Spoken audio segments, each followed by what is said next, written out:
Testament of Reuben, Chapter 1. The copy of the Testament of Reuben, even the commands which he gave his sons before he died in the 125th year of his life, 2 years after the death of Joseph his brother, when Reuben fell ill, his sons and his sons' sons were gathered together to visit him, and he said to them, My children, behold, I am dying, and go the way of my fathers.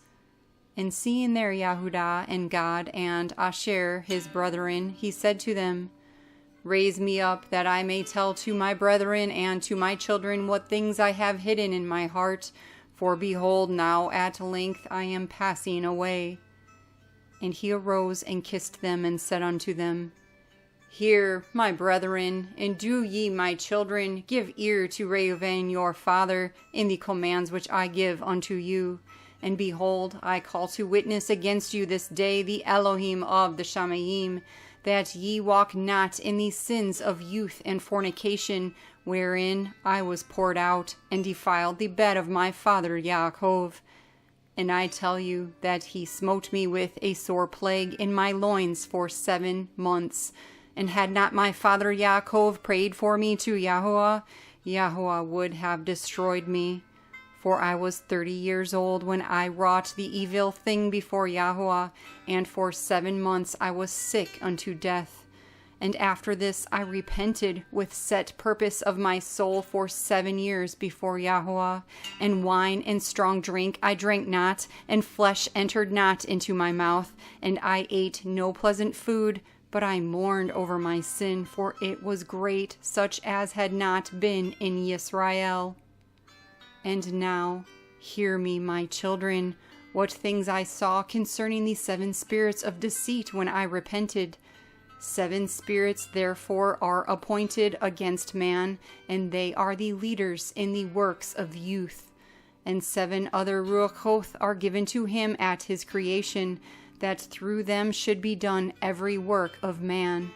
The first is the Ruah of Chai, with which the constitution of man is created. The second is the sense of sight, with which ariseth desire. The third is the sense of hearing, with which cometh teaching. The fourth is the sense of smell, with which tastes are given to draw air and breath. The fifth is the power of speech, with which cometh knowledge. The sixth is the sense of taste, with which cometh the eating of meats and drinks, and by it strength is produced, for in food is the foundation of strength. The seventh is the power of procreation and sexual intercourse, with which through love of pleasure sins enter in. Wherefore it is the last in order of creation, and the first in that of youth, because it is filled with ignorance, and leadeth the youth as a blind man to a pit, and as a beast to a precipice. Besides all these, there is an 8th Ruach of sleep, with which is brought about the trance of nature and of death. With these Ruachot are mingled the spirits of error. First, the spirit of fornication is seated in the nature and in the senses. The second, the spirit of insatiableness in the belly. The third, the spirit of fighting in the liver and gall.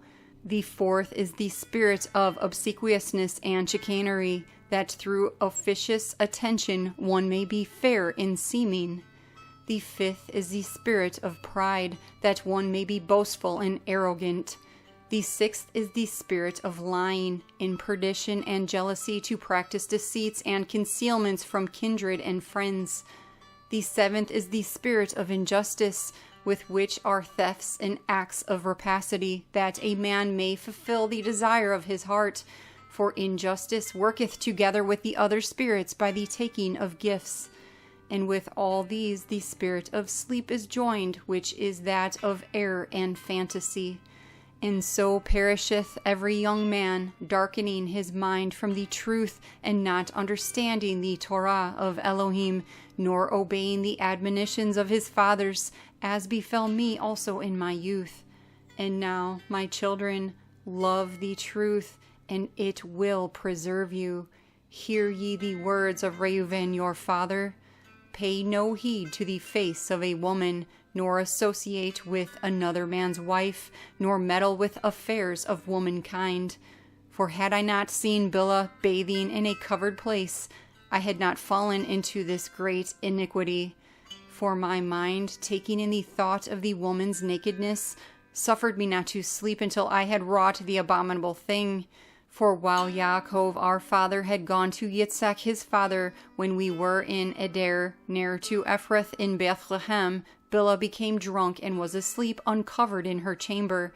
Having therefore gone in and beheld her nakedness, I wrought the impiety without her perceiving it, and leaving her sleeping departed.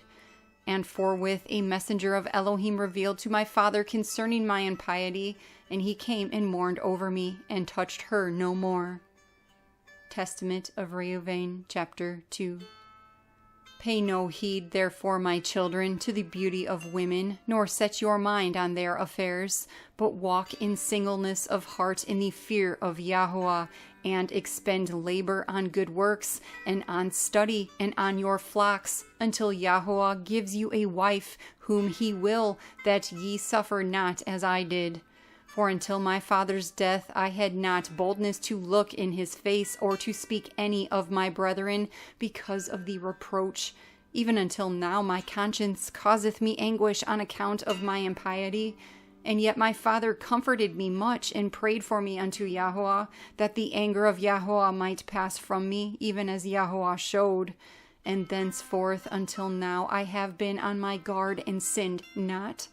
Therefore, my children, I say unto you, observe all things whatsoever I command you, and ye shall not sin. For a pit unto the soul is the sin of fornication, separating it from Elohim, and bringing it near to idols, because it deceiveth the mind and understanding, and leadeth down young men into Sheol before their time. For many hath fornication destroyed, because though a man be old, or noble, or rich, or poor, he bringeth reproach upon himself with the sons of men, and derision with Beliar. For ye heard regarding Joseph, how he guarded himself from a woman, and purged his thoughts from all fornication, and found favor in the sight of Elohim and men. For the Mitzrite woman did many things unto him, and summoned magicians, and offered him love potions, but the purpose of his soul admitted no evil desire.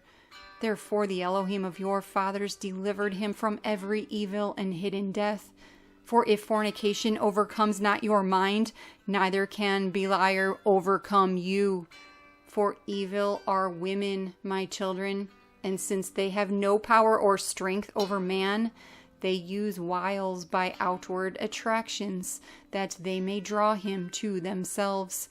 In whom they cannot bewitch by outward attractions, him they overcome by craft. For moreover, concerning them, the messenger of Yahweh told me and taught me that women are overcome by the spirit of fornication more than men, and in their heart they plot against men. And by means of their adornment they deceive first their minds, and by the glance of the eye instill the poison, and then through the accomplished act they take them captive. For a woman cannot force a man openly, but by a harlot's bearing she beguiles him. Flee, therefore, fornication, my children, and command your wives and your daughters that they adorn not their heads and faces to deceive the mind, because every woman who useth these wiles hath been reserved for eternal punishment. For thus they allured the watchers who were before the flood. For as these continually beheld them, they lusted after them, and they conceived the act in their mind. For they changed themselves into the shape of men, and appeared to them when they were with their husbands. And the women, lusting in their minds after their forms, gave birth to giants. For the watchers appeared to them as reaching even unto the Shamayim.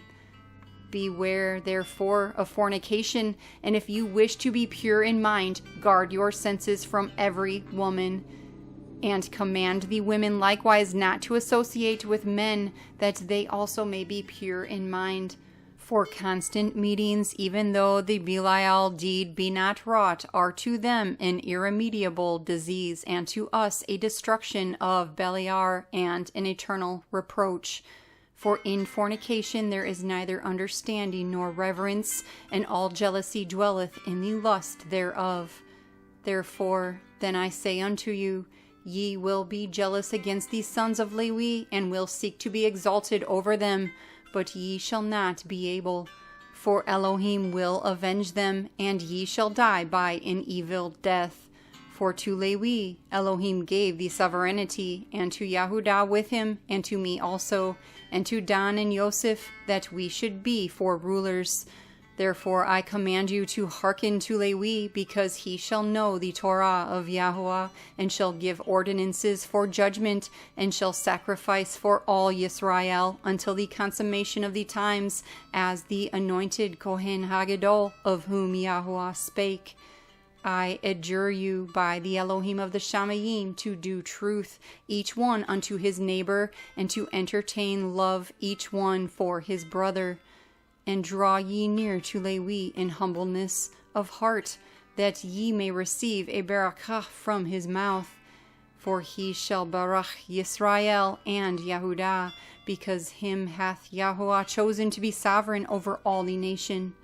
And bow down before his seed, for on our behalf it will die in wars visible and invisible, and will be among you an eternal sovereign. And Reuben died, having given these commands to his sons, and they placed him in a coffin until they carried him up from Mitzrayim, and buried him in Hebron in the cave where his father was.